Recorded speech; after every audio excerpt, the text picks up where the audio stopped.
B प्राक का नाम पिछले 4 से 5 सालों से हर किसी के दिल में धड़क रहा है। उनके गाने हर किसी को पसंद आते हैं और यही कारण है कि बहुत ही कम समय में उन्होंने इंडस्ट्री को कई सुपरहिट्स गाने दे दिए हैं जो अक्सर सोशल मीडिया पर वायरल होते रहते हैं। उनकी दर्द भरी आवाज और इमोशनल टोन ने उन्हें पंजाबी और हिंदी म्यूजिक इंडस्ट्री का जाना माना नाम बना दिया है।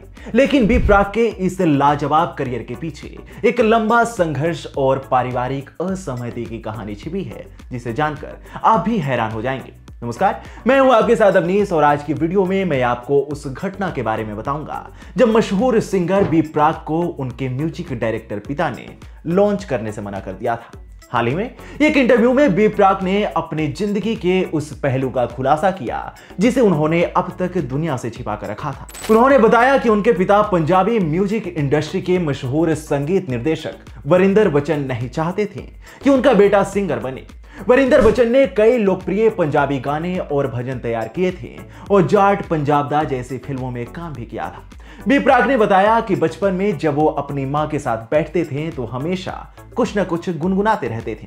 वो तब से ही सिंगर बनना चाहते थे, लेकिन उनके पिता का सपना कुछ और ही था। उनके पिता चाहते थे कि बी प्राक सिंगर नहीं बल्कि म्यूजिक डायरेक्टर बने। उन्होंने साफ शब्दों में बी प्राक से कह दिया था कि तुम अच्छा नहीं गाते, इसलिए मैं तुम्हें सिंगर के तौर पर लॉन्च नहीं कर सकता। अपने बेटे को गायक बनने से रोकने के पीछे वरिंदर बच्चन की मंशा खराब नहीं थी, बल्कि वह चाहते थे कि बी प्राक पहले संगीत की गहराई को समझें। इसके लिए उन्होंने उन्हें कई स्टूडियो में भेजा जहां एक सख्त हिदायत भी दी गई कि उनके साथ किसी भी तरह का स्टार वाला बिहेव न किया जाए। पिता ने स्पष्ट कहा कि बी प्राक को अपने दम पर अपनी पहचान बनानी होगी। बी प्राक बताते हैं कि उन्हें तब यह बात चुभ गई थी। वो कहते हैं कि अब जब मैं पीछे मुड़ के देखता हूं तो समझ में आता है कि पिता का निर्णय ही उनकी असली ताकत है। बी प्राक ने सरस्वती स्टूडियो में असिस्टेंट की तरह काम शुरू किया था, जहां उन्हें पानी और चाय पिलाने तक का काम करना पड़ा, लेकिन यहीं से उन्होंने संगीत को जड़ से समझा और अपने करियर की नींव रखी।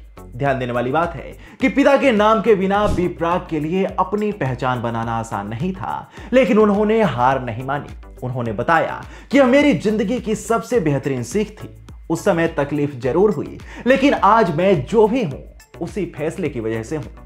यही कारण है कि जब बी प्राक की आवाज तेरी मिट्टी गाने में गूंजी तो हर दिल को छू गई। यह एक ऐसी धुन थी जो न सिर्फ लंबे समय तक ट्रेंड में रही, बल्कि इसने राष्ट्र प्रेम की भावना को झकझोर दिया था और लोगों के दिलों में बस गई थी।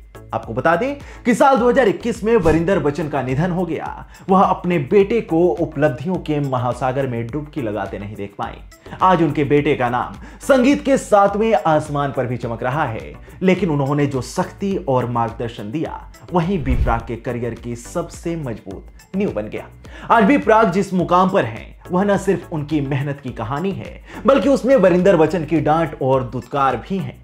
बी प्राक अब म्यूजिक इंडस्ट्री का एक बड़ा नाम बन चुके हैं। हाल ही में इंद्रेश उपाध्याय के साथ इनका गाना राधा गोरी गोरी रिलीज हुआ था। आपको बी प्राक का कौन सा गाना सबसे ज्यादा पसंद है, हमें कमेंट सेक्शन में जरूर बताएं। साथ ही वीडियो को लाइक करें और चैनल को सब्सक्राइब करें